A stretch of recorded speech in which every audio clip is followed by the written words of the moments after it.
নমস্কার বন্ধুরা, কামাস কিচেনে সকলকে স্বাগত জানিয়ে শুরু করছি আরও আজ একটা নতুন রেসিপি। কত আম নিয়ে বসে পড়েছি দেখতে পাচ্ছেন। আজকে বানাবো এটা আম চিনি, চিনি দিয়ে আম দিয়ে আচার। এক কথা বলে চিনির আচার। তাহলে চলুন আমি আমগুলো প্রথমে কেটে নিই। আমি আগে ধুয়ে নিয়েছি, এবার আমি কেটে নিচ্ছি।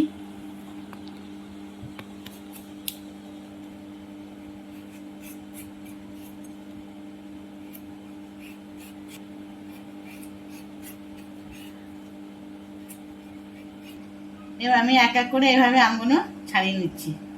সব আমগুলো ছাড়িয়ে নিয়ে তারপর কেটে নেব।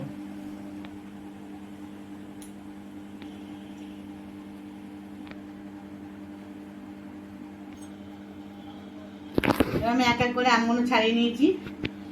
এবার পিস করে নেওয়ার পালা। আমি একা একা আমগুলো কেটে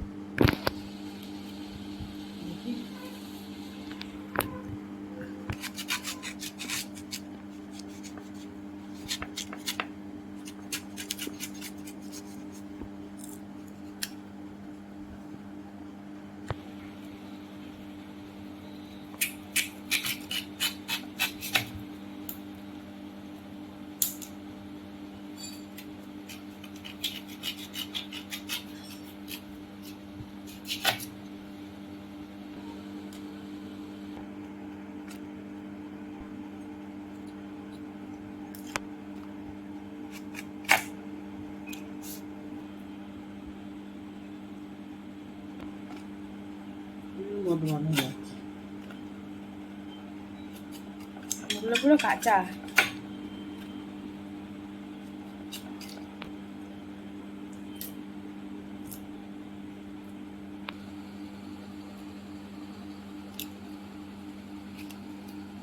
সব আম কাটা হয়ে গেল। এই আমের মধ্যেখানে বাবারে কি শক্ত, হাঁপিয়ে গেছি আমি কাটতে কাটতে। এই আমি এই যে এগুলো মোটা হলে মানে শক্ত হলে আচার খুব ভালো হয়।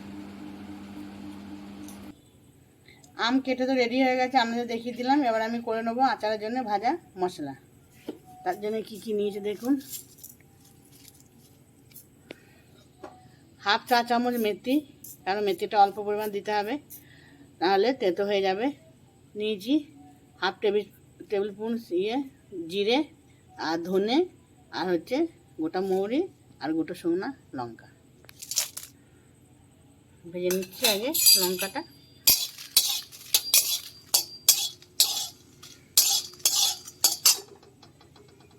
লঙ্কাটা হয়ে গেছে, আমি তুলে নিচ্ছি। এবার দিয়ে দেবো বাকি মশলা, সব একসাথে দিয়ে দেবো। একদম হালকা করে, বেশি কড়া করে ভাজলে হবে না, যাতে পুড়ে না যায় সেটা খেয়াল রাখতে হবে। আর আচারের স্বাদটা পুরো নষ্ট হয়ে যাবে।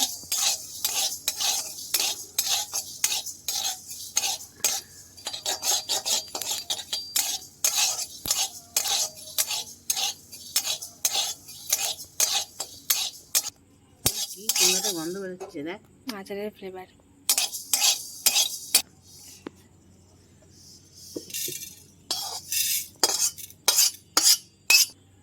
আমি লঙ্কাটা আলাদা গুঁড়ো করব, মশলার সাথে না।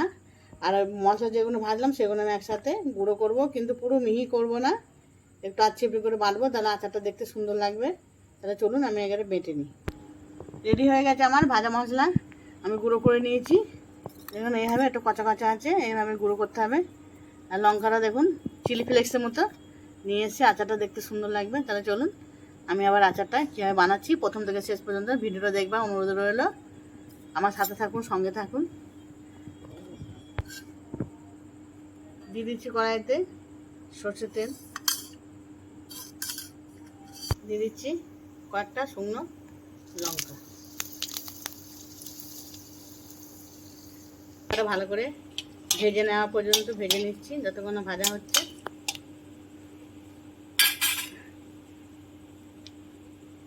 দিয়ে দেবো আম এক এক করে।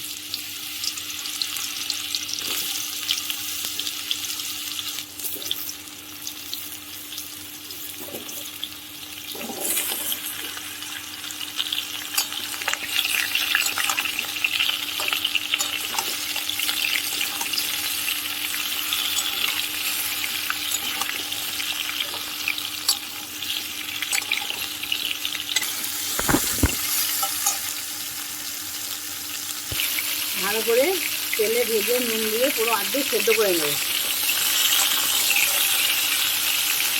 ঢাকা দিয়ে আমি আমটা পুরো অর্ধেকটা সেদ্ধ করে নেবো।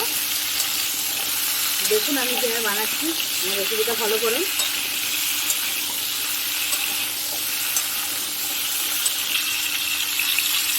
দিয়ে দিলাম লবণ। আমি ঢাকা দিয়ে আমটা পুরো সেদ্ধ করে নেবো। আমি এর মধ্যে কোনো লঙ্কা গুঁড়ো, হলুদ গুঁড়ো কিছু দেবো না। যতটা পারবো আচারটা আমি সাদা করবো, চিনির আচার তো, গুঁড়ের মতো আমি কালার অত করবো না, সেজন্য আমি এখানে কোনো রং ব্যবহার করবো না।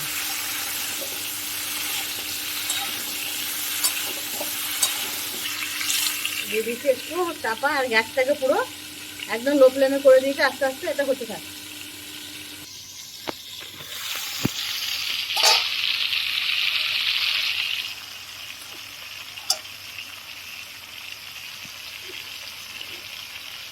এবার আমি এর মধ্যে দিয়ে দেবো একটু কালো জিরে।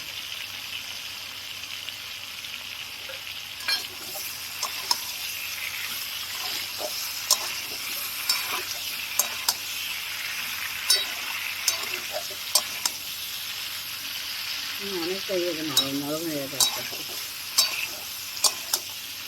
আমটা নরমও হবে, আমটা ভাজা হয়ে যাবে ভালো। কালো জিরে দেওয়াতে খুব সুন্দর একটা গন্ধ বেরিয়েছে। সুন্দর লাগছে গন্ধটা। আবার একটু দিয়ে দিচ্ছি ঢাকা। আবার ঢাকাটা খুলে একবার নেড়ে দেবো। আম অনেক নরম হয়ে গেছে, এবার আমি তুলে নেবো আম, আর ঢাকা দিলে হবে না।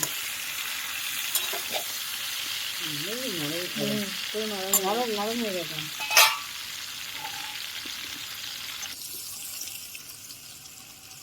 এবার তুলে নিচ্ছি। আম পুরো সেদ্ধ হয়ে গেছে।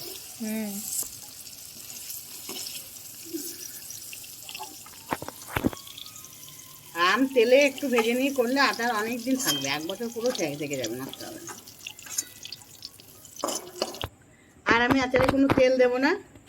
এবার দিয়ে দেবো চিনি, এই তেলের মধ্যে দিয়ে দেবো। আমি এখানে নিয়েছিলাম 1.5 কিলো আম, আর এখানে নিয়েছি আমি 1.5 কিলো চিনি। এবার দিয়ে দিচ্ছি চিনিটা।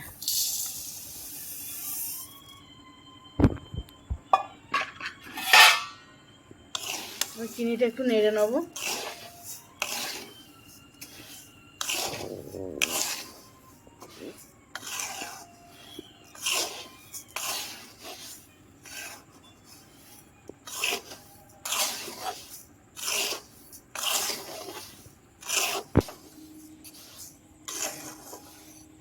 আমি চিনিটা একটু গ্যাসটা লো ফ্লেমে দিয়ে একটু নেড়ে নেবো।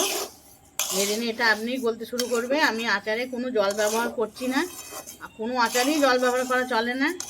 আচারে জল ব্যবহার করলে আচার বেশি দিন থাকে না। আচারে জল না দিয়ে করবেন, সে গুড়ের আচারই হোক আর চিনি আচারই হোক, এবং অনেক দিন আচারটা থাকে। দেখুন আস্তে আস্তে আমার চিনি গলে যাবে, গলতে থাকবে আস্তে আস্তে।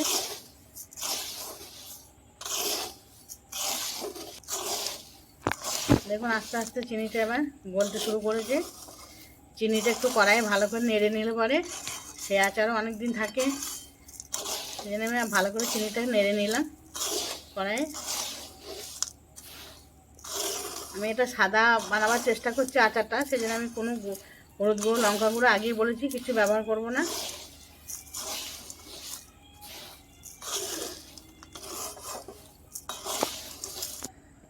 এবার আমি আমটা দিয়ে দিচ্ছি। বেশি ক্যারামেল করব না, বেশি ক্যারামেল করলে আচারটা পুরো লাল হয়ে যাবে। ঢেলে দিচ্ছি।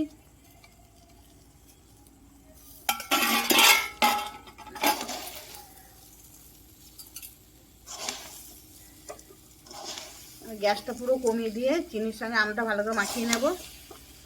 তারপর গ্যাসটা আমি হাই ফ্লেমে করে দেবো। এখন হাই ফ্লেমে করতে গেলে চিনিগুলো পুরো পুড়ে যাবে।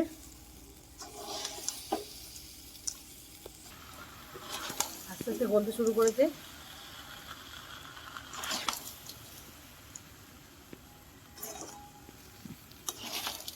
এখন আচারটা আবার চিনিটা আস্তে আস্তে গলছে।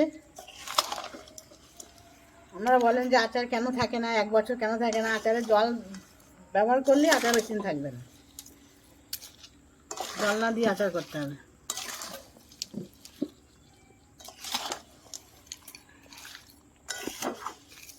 এবার গ্যাসটা একটু বাড়িয়ে দিয়েছি। দেখুন এবার কত ঝোল তৈরি হবে, মনে হয় কত জল দিয়েছি, কিন্তু আমি 1 ফোঁটা জল দিইনি আচারে। এটা হচ্ছে আচারের গোপন রহস্য। দেখুন চিনিটা পুরো গলে গেছে।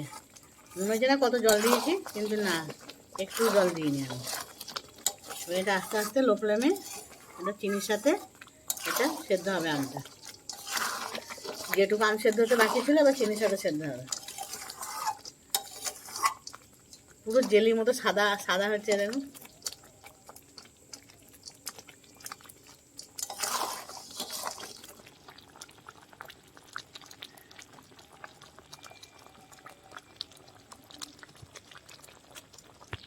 দিয়ে দিচ্ছি যেটা লঙ্কা ভেজে আমি চিলি ফ্লেক্স বানিয়ে রেখেছিলাম, ভাজা লঙ্কা, সেটা দিয়ে দিচ্ছি। যে যেরকম ঝাল খাবে সেই অনুপাতে দেবেন। আমি একটু রেখে দিলাম, সবটা দিইনি, আবার দেখবো খেয়ে যদি লাগে আবার আমি দেবো। আমি চিনির আচারে বেশি ঝাল ভাল লাগে না।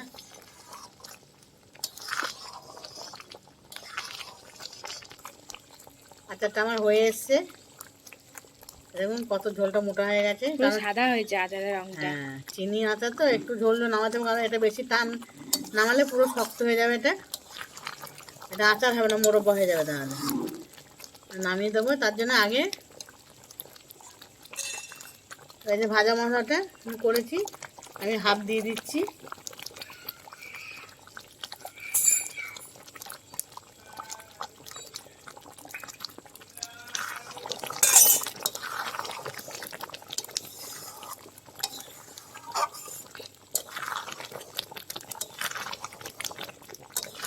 আচারটা হয়ে গেছে, রেডি হয়ে গেছে। এই যে ঠিক এরকম ঘনত্ব রেখেছি। এটা পুরো চিনি তো, এটা পুরো টাইট হয়ে যাবে।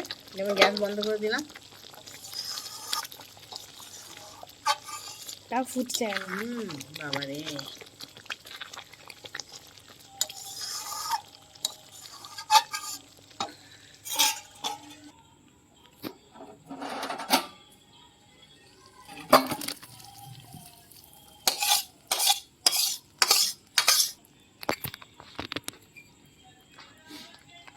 দিয়ে দিচ্ছি ওপর থেকে চিলি ফ্লেক্স।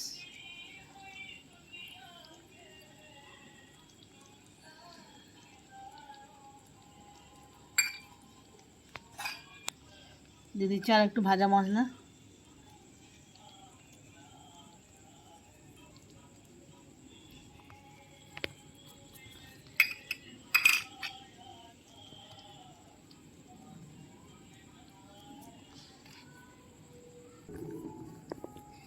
দেখুন আচার ঢেলে দিয়েছি নিচে, তাও দেখুন কেমন ফুটছে। গরম চিনি, গরম গুড়, ঠান্ডা হতে খুব টাইম লাগে। তাহলে এভাবে চিনি আচারটা বানিয়ে খাওয়া অনুরোধ রইল আপনাদের কাছে। রেসিপিটা ফলো করে দেখবেন, আশা করি ভালো লাগবে, খারাপ লাগবে না। যদি রেসিপিটা ভালো লেগে থাকে আমার পাশে থাকুন, সাবস্ক্রাইব করে দেবেন চ্যানেলটাকে, লাইক কমেন্ট ফলো করতে ভুলবেন না। লাইক কমেন্ট ফলো করে আমার পাশে থাকুন। আজকের রেসিপিটা এই পর্যন্ত, আবার দেখা হচ্ছে আগামী দিন অন্য আরেকটা রেসিপি নিয়ে। গরমে ভালো থাকবেন, সুস্থ থাকবেন।